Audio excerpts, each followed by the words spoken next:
How do you cool a 3.2 gigapixel camera? Build a state-of-the-art refrigeration system. That's John. He's part of a team of SLAC scientists that have just completed the cooling system, an optical bench for the world's largest camera ever constructed. Okay, for astronomy.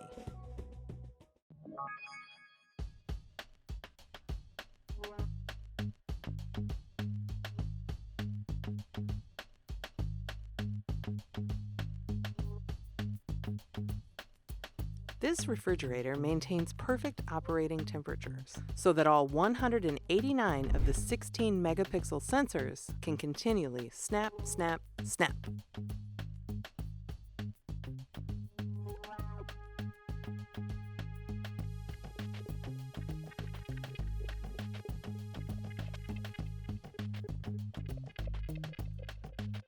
Now all of the sensors will be mounted on this ceramic plate.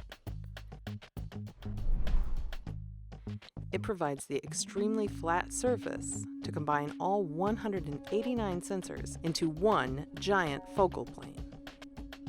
Next stop for the Cryostat, a mountaintop observatory in Chile.